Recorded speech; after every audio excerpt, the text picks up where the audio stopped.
Guys, welcome to ambitiousbaba.com। ambitiousbaba.com के इस YouTube channel पे आपका स्वागत है। चलिए आज में हम लोग फिर से परसेंटेज टॉपिक करते हैं। परसेंटेज टॉपिक का ये तीसरा वीडियो है। तीसरा वीडियो का मतलब है कि थोड़ा थोड़ा करके मैं अभी डिफिकल्टी लेवल को बढ़ाते जा रहा हूँ। जैसा मैंने आपको स्टार्टिंग में भी बोला था कि परसेंटेज में बहुत सारे वेराइटी ऑफ क्वेश्चन है, तो वैसे ही क्वेश्चनों को हम लोग पिक करके लाए हैं। आज थोड़े से कंपेरेटिवली पिछले जो दो वीडियो है उससे थोड़ा सा लेवल एक लेवल ऊपर का क्वेश्चंस लेके आया हूं। तो चलिए टाइम नहीं वेस्ट करते हुए हम लोग स्टार्ट करते हैं पहले क्वेश्चन को। First question, A salary is first increase by 25%। तो ए दो पर्सन है यहाँ पे, ए और B. A salary is first increase by 25% and then decrease by 20%। The result is the same as B salary increased by 20% and then reduced by 25%. Find the ratio of B salary to that of A salary। तो बहुत मुश्किल तो ये मुझे नहीं लग रहा है देख करके, और इसमें ऑप्शन भी दिए हुए। चलिए देखते हैं हम लोग। पहले A के साथ क्या बताया गया है कि A की जो सैलरी है वो क्या हो रहा है, पहले इंक्रीज हो रहा है। फ्रेंड मैंने आपको बताया कितना से इंक्रीज हुआ, 25%। मैंने आपको पहले भी बताया है वीडियो में कि, और एक बार और फिर मैं बता देता हूं कि अगर कभी भी लिखा गया है कि 20% का इंक्रीज हुआ है ना, या 20% का डिक्रीज हुआ, अगर कभी भी वैल्यू है x, तो अगर इंक्रीज हुआ तो ऐसे केस में आप क्या करेंगे, डायरेक्ट 120% यानी कि 120/100 लिखिए, आपको वही वैल्यू मिलेगा। सपोज 80 में अगर आपको 20% इंक्रीज करना, तो 80 का 20% कितना होता है, 16। 80 + 20 यानी 96। अगर आप 120% डायरेक्ट करेंगे, देखिए तो 12 × 8 96, ये डायरेक्ट वैल्यू आएगा। तो इसीलिए जब भी 20% या 25% इंक्रीज होता है तो आप 100 में प्लस कर दीजिए, और जब डिक्रीज की बात किया गया है तो आप उसको 100 में माइनस कर दीजिए। ठीक है, मैं अभी आपको इसमें बताता हूं कि करना क्या है इसमें। अभी ए का सैलरी, इसमें बहुत ज्यादा आपको कैलकुलेशन नहीं करना है इसमें। अभी यहां पे क्या लिखा गया है कि ए की जो सैलरी है, बराबर ना, ए की सैलरी, चलो ये ए की सैलरी है, ठीक है, यही मान लेते हैं। 25% इंक्रीज हुआ ना, 125% ऐसे लिख देते हैं। अगर आपने कैलकुलेशन पहले अच्छे से किया होगा तो इसको डायरेक्ट 5/4 भी लिख सकते थे, है ना, 25 × 5। उसके बाद क्या हुआ, डिक्रीज किया गया है कितना, 80/100, 20% कम हुआ यानी 4/5। बी के बारे में क्या बताया गया है, बी की सैलरी, चलो बी ही मान लेते हैं। उसमें क्या किया गया है, पहले इंक्रीज हुआ है 20%, दैट इज 120/100। उसके बाद क्या हुआ है, रिड्यूस हुआ है 25% यानी कि 75/100। क्या बोला जा रहा है, दोनों केस में रिजल्ट इज सेम, यानी कि this one equal to this one. और आपसे पूछा गया है फाइंड द रेशियो B/A पूछा गया है, ऐसा नहीं कि A/B पूछा गया। आप ऐसा गड़बड़ नहीं करना। पहले यहां पे बोला है ना, पहले find the ratio of B salary to that of A salary, यानी A का नीचे होना चाहिए। तो इधर B है, आप A को इधर लेके आइए, यानी इक्वल टू के उस साइड। तो क्या हो जाएगा, B/A इक्वल टू क्या हो जाएगा, अब ये जो वैल्यू है वो सबके सब उधर चला जाएगा। तो उधर क्या क्या है, 125/100 इंटू 80/100 इंटू ये कितना हो जाएगा, 100/120 इंटू 100/75, है ना। अगर हम इसको पहले सॉल्व कर लेते तो और थोड़ा सिंपल हो जाता, बट ठीक है। बाय द वे 100 ये कैंसिल हो गया, बराबर। 25 से ये 5, 25 से ये 3, ठीक है। 40 से ये 2, 40 से ये 3, तो ये कितना हो गया, 10/9, यानी कि आंसर बी हो जाएगा 10:9। अगर आप इसको सॉल्व करते हैं तो 10:9 आंसर आ जाएगा। तो काफी सिंपल था कि बी, ए के बारे में जैसे बताया गया सैलरी में क्या इंक्रीज हुआ क्या डिक्रीज हुआ वैसा करना है। बी के बारे में वट जो भी बताया गया है वो उसको इंक्रीज या डिक्रीज करना है, एंड दोनों को इक्वलाइज कर देना है। आंसर आ जाएगा B/A। ना सेकंड क्वेश्चन की ओर बढ़ते हैं। सेकंड क्वेश्चन थोड़ा सा ट्रिकी है, थोड़ा सा अलग है। क्या लिखा गया इसमें, after 3 successive equal percentage rise. अब सक्सेसिव राइज क्या होता है फ्रेंड, जैसे सपोज अगर किसी में 100 रुपीज है, ठीक है ना, उसमें 2 सक्सेसिव राइज 10% का बोला है। तो ऐसा नहीं कि 10 और 10 20% आप राइज नहीं कर सकते, ठीक है। पहले इसका 10% राइज करेंगे तो कितना हो जाएगा, 110।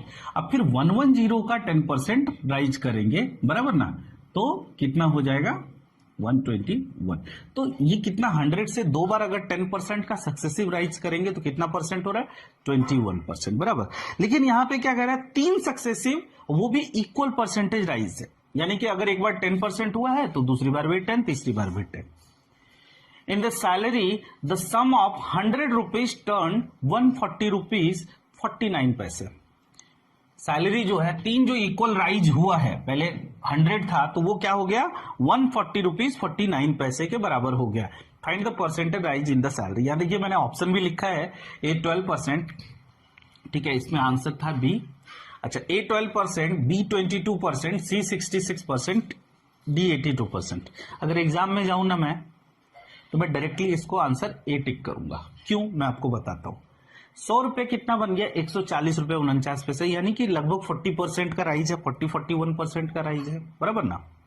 40% का राइज है। अगर सक्सेसिव नहीं भी होता तो भी अगर इक्वल राइज देखा जाए तो 13% के आसपास, 13 इंटू 3 39 है ना, 39%। तो 13 से 14% के बीच में उसका राइज होता, बराबर।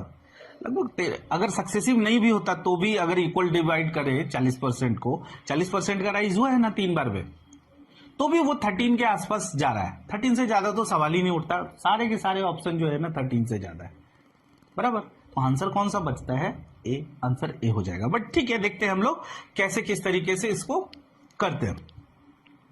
तो ये 100 रुपीज है। आप इस तरीके से चाहें तो क्वेश्चन में ऑप्शन भी पिक कर सकते हैं कि ये 100 रुपीज है, ठीक है।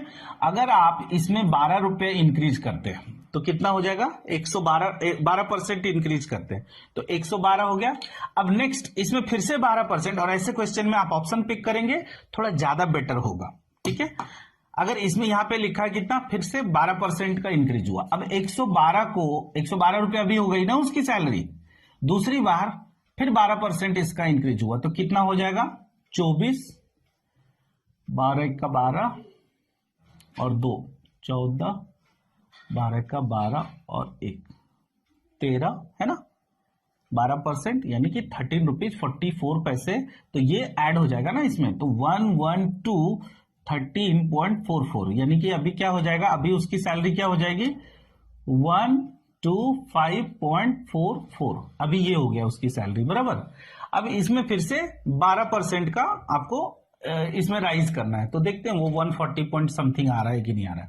अब इसको 12 से मल्टीप्लाई कीजिए, तो 12 इंटू 4 48, 12 इंटू 4 है ना 48 प्लस 4 यानी 52, बचा 5, 12 25 60 और 5 65, बाकी 12 दूनी 24 और 36, 12 3 15, 2 और डिजिट के बाद पॉइंट लगा दिए 15.05। पहले कितना था? 125.44। देखिए आप इसको ऐड कीजिए कितना आ रहा है ना, और 140.49 पैसे आ रहा है ना, तो मतलब इसको इसके आगे का नहीं लेना है, 28 का नहीं लेना है, बिकॉज पॉइंट के बाद आपको 2 डिजिट का ही लेना है। तो ऐसे क्वेश्चन में आपको क्या करना है, बहुत ज्यादा प्रोसेस से नहीं जाना। अगर आप एक्स, ऐसा नहीं कि एक्स लेने से आंसर नहीं आएगा कि x% इंक्रीज, बट काफी कॉम्प्लिकेटेड हो जाएगा, बहुत ज्यादा कॉम्प्लिकेटेड हो जाएगा, ठीक है। तो आप उससे बेटर है कि आप देखिए कितना इंक्रीज हो रहा है, 100 रुपए हो रहा है 40.49, यानी लगभग 40.5% का इंक्रीज है, या 40% लगभग में ले सकते हैं। इसको 3 से डिवाइड करेंगे तो लगभग 13% के आसपास आ रहा है। 13% के आसपास जो भी ऑप्शन होगा आप उसको इस तरीके से चेक कर लेंगे, आपका आंसर आ जाएगा। इसमें ज्यादा आपको टाइम वेस्ट करने की जरूरत नहीं है। तो आई होप कि क्वेश्चन नंबर 1 एंड 2 दोनों आपको समझ में आ गया होगा। चलिए कुछ और क्वेश्चन को हम लोग देखते हैं।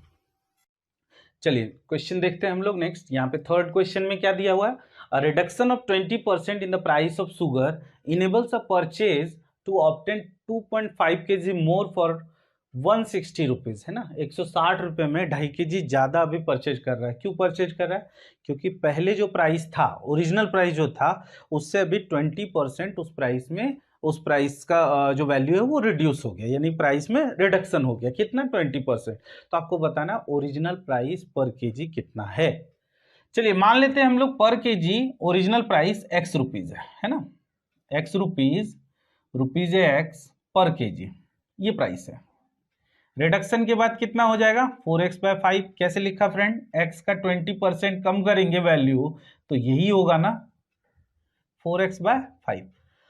पहले प्राइस था x, अभी प्राइस कितना हो गया 4x/5। अच्छा, पहले 160 रुपए में कितना केजी मिलता था? पहले 160 रुपए में कितना मिलता था? इतना ही केजी मिलेगा ना। अगर सपोज 10 रुपए केजी है तो 16 केजी मिलेगा। तो उसी तरह अगर 100 रुपए केजी है तो 160/x केजी इतना केजी मिलेगा। अभी कितना मिल रहा होगा? अभी मिल रहा होगा दिस वन, इतना केजी मिल रहा होगा। तो अभी के बारे में क्या बोला? 2.5 केजी ज्यादा मिल रहा है। ये जो है इससे 2.5 केजी ज्यादा है। तो एक काम करें, अगर इधर हमने 2.5 ऐड कर दिया, इक्वल हो गया। ये 2.5 केजी ज्यादा था तो इधर हमने 2.5 केजी बढ़ा दिया तो दोनों इक्वल हो गया। नाउ अब देखते हैं हम लोग इसको, ये 40 हो जाएगा, यानी ये 200/x है और ये 160/x है। उधर ले जाएंगे तो क्या हो जाएगा 200/x minus 160/x that is 40/x।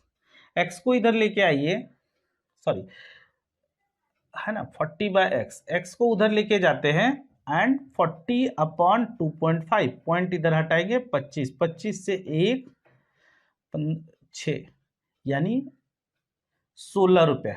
x हमने क्या माना था? ओरिजिनल प्राइस पर केजी ऑफ शुगर।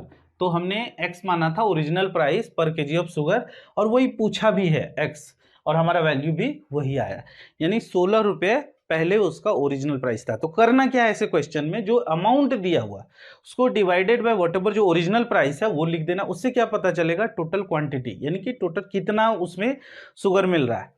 उसके बाद जो रिड्यूस हुआ उसमें उसको भी डिवाइड कर देना है और देखना है कौन ज्यादा है। जिधर ज्यादा है तो उसके ऑपोजिट साइड में उसको ऐड कर दीजिए, या जिधर ज्यादा है उसमें उतना 2.5 केजी। अगर मैंने इस पे यहाँ पे 2.5 केजी माइनस किया होता तो भी आंसर सेम ही रहता है। ठीक है, एंड उसके बाद इक्वेशन को सॉल्व करेंगे, आपका आंसर आ जाएगा। ठीक है, चलिए नेक्स्ट क्वेश्चन की ओर चलते हैं। Just a moment. Next question यहाँ पे क्या लिखा हुआ है? Question number 4, a grocer gives 4% discount on the mark price, है ना। अच्छा क्वेश्चन है friend, and gives 1 article free for buying every 15 articles। Her 15 article खरीदने पे एक आर्टिकल उसको फ्री देता है। यानी कि ग्रोसर जो है पहले क्या कर रहा है, 4% का डिस्काउंट दे रहा है मार्क प्राइस पे, उसके बाद एक आर्टिकल फ्री दे रहा है अगर 15 आर्टिकल खरीदा जाता है, तो एक साथ अगर वो खरीदा जाता है तो उसके बावजूद उसको प्रॉफिट होता है 35%। तो mark price increase above the cost price by, यानी कि मार्क प्राइस को कितना इंक्रीज किया गया कॉस्ट प्राइस से। चलिए मान लेते हैं एक आर्टिकल का कॉस्ट प्राइस सीपी मान लेते हैं 100 रुपीज पर आर्टिकल, है ना। एक आर्टिकल का 100 रुपीज। तो फ्रेंड 15 आर्टिकल का कॉस्ट प्राइस कितना हो जाएगा? 1500 रुपए, बराबर ना। 15 आर्टिकल का 15। लेकिन जब कोई 15 आर्टिकल परचेज कर रहा है तो उसको 15 आर्टिकल नहीं मिल रहा है, उसको एक आर्टिकल एक्स्ट्रा मिल रहा है। कितना? 16 आर्टिकल। लेकिन दुकानदार भले वो 15 आर्टिकल का ही पैसा देता है, खरीदने वाला 15 आर्टिकल का पैसा दे रहा है, लेकिन दुकानदार को तो कॉस्ट कितना जाएगा? वो 16 आर्टिकल का कॉस्ट जाएगा ना, बिकॉज वो एक फ्री दे रहा है। तो उसका जो कॉस्ट जाएगा 16 आर्टिकल का कॉस्ट जाएगा 1600 रुपए। अब इसी पे 35% का उसको प्रॉफिट होता है, यानी प्रॉफिट आप 15 आर्टिकल पे नहीं निकालेंगे क्योंकि उनका कॉस्ट जो जा रहा है वो 16 आर्टिकल का कॉस्ट जा रहा है। तो इसका अगर 35% आप निकालते हैं फ्रेंड तो कितना हो जाएगा? 80, 48 और 560, यानी 560 रुपए उसको प्रॉफिट होता है। यानी 1600 रुपए और 560 अगर पकड़ लेते हैं तो कितना हो जाएगा? 62160, यानी कि वो 15 आर्टिकल जो बेचता है ना, एक आर्टिकल फ्री के साथ, वो 2160 रुपए में बेचता है। 2160 रुपए में ये सेलिंग प्राइस है। अभी मार्क प्राइस हमें निकालना है, ठीक है। ये सेलिंग प्राइस है, ये कॉस्ट प्राइस है 1600 रुपए, बराबर। तो अभी ये पूछा है कि अच्छा ये सेलिंग प्राइस कब आया? जब मार्क प्राइस से 4% डिस्काउंट दिया गया तब। तो मार्क प्राइस 4% डिस्काउंट दिया गया, बराबर ना। तो मार्क प्राइस मान लेते हैं x था, है ना। इसमें 96 ये कर लेते हैं हम लोग, तो इससे क्या निकल जाएगा x, यानी मार्क प्राइस अपना निकल जाएगा इंटू 100 अपॉन 96। 16 से जा रहा है क्या? नहीं जाएगा, और रुको 6 से तो जा ही रहा है, 6 से जा रहा है, और ये 36, 4 से 4 25, 4 से 9 90, यानी मार्क प्राइस कितना है? 2250। उसका मार्क प्राइस क्या है? 2250। तभी तो 4% का आप इसमें डिस्काउंट करके देखेंगे तो ये आ जाएगा 2160। अब ये क्या है? ये है मार्क प्राइस, बराबर ना, ये मार्क प्राइस है। कॉस्ट प्राइस क्या है? अब कॉस्ट प्राइस फ्रेंड आपको क्या लेना है यहाँ पे आपको देखिए, अब चूंकि कोई प्रोडक्ट है, इसका व्हाटएवर कॉस्ट प्राइस जो भी है, एक जो फ्री दे रहा है, अब यहाँ पे आप उसको ये नहीं दिखा सकते। अब यहाँ पे कॉस्ट प्राइस आप 1600 नहीं लेंगे, चूंकि जब मार्क प्राइस वहां मेंशन हो रहा है तो वो 15 आर्टिकल का ही मेंशन हो रहा है, तो 15 आर्टिकल का कॉस्ट प्राइस है 1500 रुपए, बराबर ना। 15 आर्टिकल का कॉस्ट प्राइस है 1500 रुपीज, और 15 आर्टिकल का मार्क प्राइस उसने क्या लिखा है? 2250। तो क्वेश्चन यही पूछा है कि कितना मार्क प्राइस बढ़ा के लिखा है। तो देखिए मार्क प्राइस कितना परसेंट बढ़ा के लिखा है, तो मार्क प्राइस कितना परसेंट बढ़ा के लिखेगा? 1500 है ना, यहाँ पे इसको माइनस कर देंगे, दैट इज 750। किससे बढ़ाया है? 1500 से बढ़ाया है, इंटू 100, यानी कि मार्क प्राइस वो कितना बढ़ाया है कॉस्ट प्राइस से? कॉस्ट प्राइस से 50% एबव बढ़ा के लिखा है। समझ में आया होगा? थोड़ा सा क्वेश्चन इधर उधर घुमा के दिया है, बट इतना भी डिफिकल्ट नहीं था, ठीक है। समझिए, आप थोड़ा सा इसको उल्टा लेके समझेंगे ना आप, तो क्वेश्चन आसान है ये, ठीक है, अदरवाइज ये मुश्किल जाएगा। क्वेश्चन आसान कहाँ पे हो जाता है कि आप कॉस्ट प्राइस वटेवर जो भी मानते हैं वहां पे 35% अगर आप इंक्रीज करते हैं तो वो सेल प्राइस आ जाएगा। सेलिंग प्राइस में देखना है कि आपको मार्क प्राइस से कितना डिस्काउंट दिया जा रहा है। यहाँ पे प्रॉब्लम फंस रहा है एक आर्टिकल डिस्काउंट देने पे, है ना। तो एक आर्टिकल डिस्काउंट देने पे, यानी कि वो भले एक आर्टिकल फ्री देने पे, यानी कि वो भले फ्री दिया जा रहा है तो वो कॉस्ट प्राइस में कैलकुलेट होगा। तो यानी 1500 नहीं 1600 आपको कॉस्ट प्राइस कैलकुलेट करना है। चलिए ठीक है, एक बार और इसको अच्छे से आप ट्राई करके देखिए, आंसर आ जाएगा। नेक्स्ट क्वेश्चन, क्वेश्चन नंबर 5, यहाँ पे क्या, चलिए ये क्वेश्चन देखते हैं हम लोग। Tirtha goes to a shop to buy a sofa set costing 13080 rupees, है ना, 13080 rupees, and sales tax is 9%, 9% उसको सेल्स टैक्स भी पे करना। She tells the shopkeeper to reduce the price, so she has to pay 13080 rupees inclusive tax. Okay, find the percentage reduction needed in the price to just satisfy her requirements. तो question ये है friend कि जो sofa set है उसका cost है 13080 रुपये, 13080 rupees, लेकिन उसको टैक्स भी पे करना है कितना? 9%, यानी 13080 रुपीज में जो भी 9% होगा उसका एबव उसको टैक्स भी पे करना। लेकिन वो कहती है कि नहीं, कुछ प्राइस कम करो, और कम करो, इतना कम करो कि उसमें मैं अगर 9% अगर टैक्स भी पे करती हूं तो मेरा प्राइस जो है 13080 ही होना चाहिए, नहीं कुछ तो कम करने के लिए उसने बोला है। तो आपको बताना है कि कितना परसेंट का रिडक्शन हुआ है प्राइस में। तो चलिए देखते हैं, मान लेते हैं कि वो जो प्राइस डिमांड कर रही है, ठीक है, वो प्राइस डिमांड कर रही है एक्स रुपीज कि इतना पैसा करो, है ना। तो इसमें 9% अगर वो बढ़ा के देती है तो कितना हो जाएगा? 13080, इतना हो जाएगी ना। तो अभी देखते हैं कि प्राइस कितना हो जाएगा, इंटू 100 अपॉन 109, यही हो जाएगा आई थिंक, है ना। ये मेरे ख्याल से वो डिवाइड होना चाहिए 13080 से, होना चाहिए, है ना। 109 से अगर डिवाइड करते एक बार में जाता है, यहाँ पे कितना आ जाएगा? 21 18, यानी उसका डबल होता है, करेक्ट। तो ये कितना हो रहा है? 12000। तो 12000, यस, 12000 का 9% करेंगे तो 10880 होता है, बराबर। तो वो 12000 में उस सोफा को वो मांग रही है। तो पूछा है कि परसेंटेज जो रिडक्शन हुआ है प्राइस में कितना हुआ। तो प्राइस कितना था? 13080, ये प्राइस था ना, इसमें वो कह रही है इतना। तो प्राइस कितना हुआ? इतना। रिडक्शन कितना हुआ? इतना। कितने में से कम किया गया? इतने में से, इंटू 100। अगर आप इसको सॉल्व करते हैं तो आई थिंक 12 से जा रहा है क्या? 12, है ना, फिर यहाँ पे 108, तो 12 9, तो 900 डिवाइड बाय 109 अगर आप इसको सॉल्व करेंगे तो आई थिंक 8.26% आएगा, यानी कि this one B is correct answer. चलिए कुछ और क्वेश्चन को हम आगे देखते हैं, ठीक है।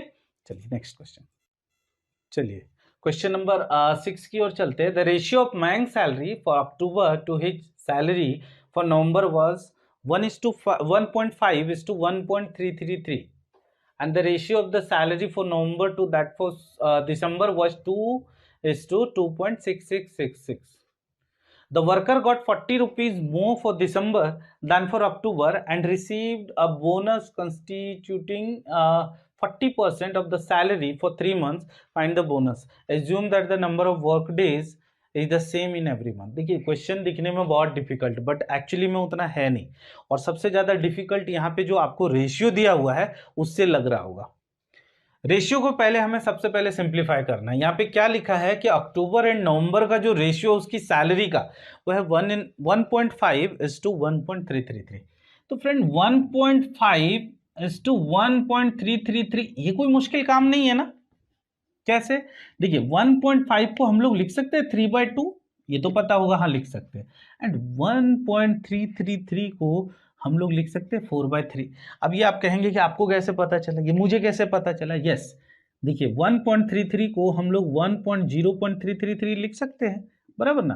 तो 1 plus and this one equal to 1/3 होता है, 3 + 1 यानी कि 4/3। तो इस तरीके से हम लोग चाहें तो इसको लिख सकते हैं। उसके बाद अगर हमने एलसीएम लिए 3 और 2 का तो 6 हो जाएगा, दोनों तरफ मल्टीप्लाई कर देते हैं तो ये कितना हो जाएगा, यहाँ हो जाएगा 9:8। यानी फर्स्ट वन जो रेशियो दिया हुआ है ना इस तरीके से डिफिकल्ट तरीके से, बट वो एक्चुअली में है 9:8 है। चलिए नेक्स्ट वन देखते हैं, 2:2.66। 2 तो सिंपल है, बट 2.66 को कैसे चेंज करेंगे? 2.66 को अगेन हम लोग प्लस 0.666 ऐसे ले सकते हैं ना। ओके, 2 + 0.666 को हम लोग लिख सकते हैं 2/3, है ना। ओके, हाँ, 3 दूनी 6, 2 8, 8/3 यानी कि 2:8/3 ये है। अब इसको मल्टीप्लाई कर दीजिए तो ये क्या हो जाएगा, 6:8। तो दूसरा रेशियो अपना क्या निकला, 6:8। अच्छा, 6:8 को हम लोग ऐसे भी कर देते हैं, अगर सिंपल कर देंगे तो 3:4, यानी कि दूसरा जो रेशियो निकला वो निकला 3:4 और पहला जो निकला वो 9:8। तो ध्यान रहे, ये अक्टूबर टू नवंबर का रेशियो निकला और ये नवंबर टू दिसंबर का निकला। अब देखिए इसको और हम लोग सिंप्लीफाई करते हैं इसको। अब देखते हैं, याद है ना अक्टूबर टू नवंबर क्या निकला, 9:8, और ये अक्टूबर का निकला, ये नवंबर का निकला और दिसंबर का हम लोग सैलरी निकालते हैं। चलिए, और अक्टूबर टू नवंबर और नवंबर टू दिसंबर का क्या निकला है, 3:4। अगर हम लोग रेशियो का जब क्लास लेंगे उस टाइम पे थोड़ा ज्यादा क्लियर समझ में आएगा कि इस तरीके से अगर मल्टीप्लाई करते हैं तो रेशियो हमारा आ जाता है। 9 × 3 करना पड़ेगा पहले, 27, 24 एंड 32। ये रहा आपका रेशियो रहा, ये तीनों का, अक्टूबर, नवंबर और दिसंबर। तो ये हमारा पहला एम होना चाहिए कि ये हमें निकालना। अब क्या बोला, worker got 40 rupees more for December than for October, यानी कि दिसंबर में अक्टूबर से कितना ज्यादा ले रहा है, 40 रुपए ज्यादा ले रहा है। तो हम बोल सकते हैं 32 - 27, यानी 5 बोला जाए तो 40, 1 बोला जाए तो 8, है ना। 1 = 8 हो जाएगा। अब ये अक्टूबर की सैलरी निकल जाएगी, नवंबर की निकल जाएगी एंड दिसंबर की निकल जाएगी। तो क्वेश्चन क्या पूछा है आपसे, है ना, 40 rupees more for December and then for October and received a bonus। अच्छा, बोनस भी मिलता है, कितना, 40% of the total salary of 3 month, है ना। टोटल सैलरी जो है, तो टोटल सैलरी कितना हो जाएगा, 2 4 6 6 और 7 13 बचा 1 4 2 6 6 2 8, 83 × 8 हो जाएगा टोटल सैलरी। इसका 40% उसको क्या मिला, उसको बोनस मिला, है ना, करेक्ट। तो कुछ पूछा क्या, फाइंड द बोनस ही पूछा है ना, तो यही तो है ना। ये 83 × 8 हमने कहा लिया। अभी देखिए दिस वन अक्टूबर की सैलरी क्या हो जाएगी, × 8 × 8 × 8, तो हमने क्या किया, कॉमन ले लिया और सबको ऐड कर दिया, तो तीनों महीने की सैलरी निकल गई 83 × 8। अब हम देखते हैं, इसको सॉल्व करते हैं। ये 2 यहाँ पे 5, अब ये 16 × 83, 16 × 83 कितना हो जाएगा, 16 × 48, 16 132/5 है ना। तो ये कितना हो जाएगा 2, 10, 6, 30, फिर 25.6। तो ये है क्या ऑप्शन में, ये रहा उसका बोनस। तो ये है क्या ऑप्शन में 265.6। यस करेक्ट, यानी this one is our answer. ठीक है ना, समझा कैसे क्या किया हमने। इसमें सबसे पहले रेशियो को हमने चेंज किया, रेशियो को चेंज किया, नंबर के फॉर्म में लाया। उसके बाद अक्टूबर, नवंबर और दिसंबर का रेशियो निकाला, और उस क्वेश्चन में लिखा है worker got 40 rupees more than December, यानी कि दिसंबर का जो होगा वो कंपैरेटिवली अक्टूबर से कितना ज्यादा होगा, 40 रुपए ज्यादा होगा। तो हमने 32 - 27 यानी 5 बराबर 40, तो 1 बराबर कितना 8 कर लिया।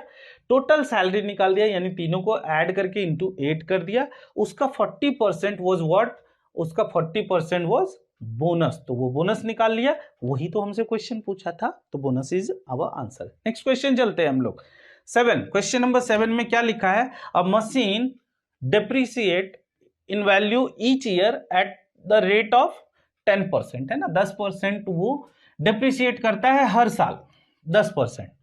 हाउएवर एवरी सेकेंड ईयर, हर दूसरे साल में क्या होता है, देयर इज सम मेंटेनेंस, कुछ मेंटेनेंस का काम करता है, so that in that particular year depreciation is only 5%, यानी कि वो जो 10% डेप्रिसिएट होता है, 5% डेप्रिसिएट तब होता है जब वो मेंटेनेंस होता है। और मेंटेनेंस कब होता है, हर दूसरे साल मेंटेनेंस होता है, यानी पहले साल वो 10% का डेप्रिसिएशन होता है, नेक्स्ट ईयर जो होगा वो 5% का डेप्रिसिएशन होगा। यही क्वेश्चन है।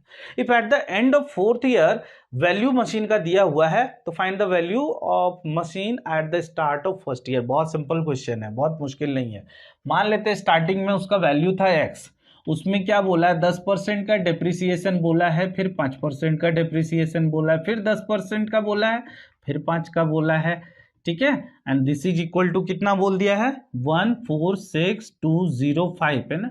तो ये चूंकि डेप्रिसिएशन है, कम हुआ है, तो 100 में 10 उतना कम कर देंगे, 90 हो जाएगा, 100 में 5 कम करेंगे, तो ये इस तरीके से सॉल्व कर सकते हैं।